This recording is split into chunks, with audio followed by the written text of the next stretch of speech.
I speak for myself today. I don't represent anyone. And I've been doing this work since 1989 when I joined the Bush administration, the first Bush administration, as the director of the Office of Foreign Disaster Assistance when the world order was collapsing. And our little office, along with the Food for Peace office, saved tens of millions of lives around the world, which they continued to do through the BHA Bureau, which is now much larger than it was when I was there. If you're upset about getting off course, so am I. But let's course correct, not course destroy. When I took over AID as the administrator in Bush 43, W's administration, in early 2001, I ordered my deputy to begin reviewing every single project, every single program in AID, line by line, and we eliminated 80 programs over a month. And we moved that cash back into the program because there was a cassava mosaic that was destroying the cassava crop in Uganda, Rwanda, Burundi, and Eastern Congo. And there was a risk of a famine. And we got cuttings in, and we stopped the pandemic, the disease pandemic for the cassava.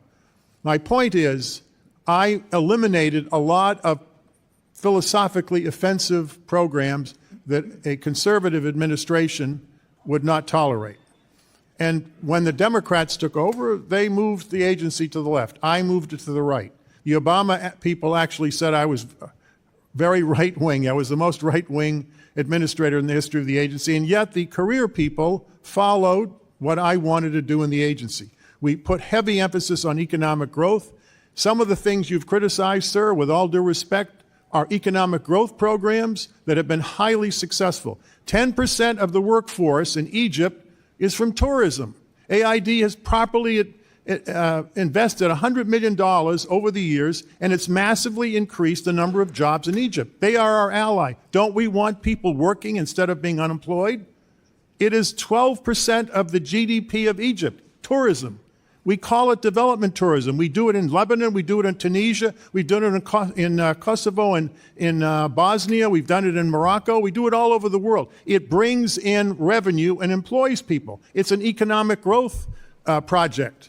I believe in economic growth. I believe in the private sector. I believe in free markets.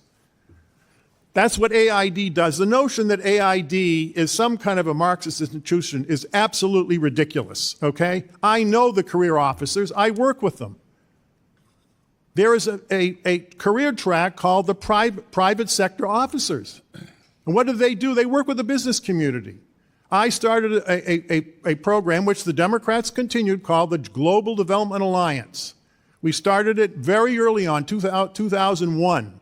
What it does is it matches AID money with corporate money to supply their supply chains. We do this all over the world. We're working with hundreds of American corporations.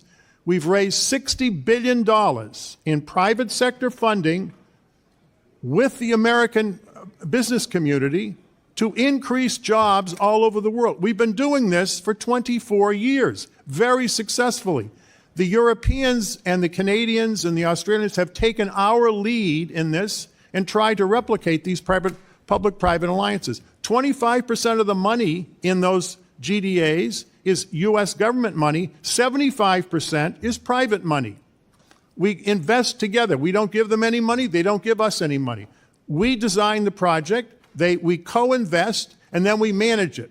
The notion that AID is irresponsible in terms of its oversight is utter nonsense. I wrote an essay 12 years ago called The Clash of the Counter-Bureaucracy and Development. It was published. It's the most cited thing I've written in the scholarly literature. And it was based on my frustration with the level over and over and over again of oversight. The Inspector General, the Special Inspector General. Why do we need two Inspector Generals in Afghanistan and in Iraq? Then we have the GAO, we have the OMB, we have the Congressional Oversight Committee. Every line of what AID does is overseen by 7 different levels of oversight. You know why money disappears? I'll tell you why. Where do we work? Where do we work? Christian NGOs are now delivering food in Sudan in a famine. There will be 2 million people dead by the end of this year. Those are the projections. There is no government in Sudan. There's no police in Sudan. There are no courts. I thank you for your opening remarks this morning. And I now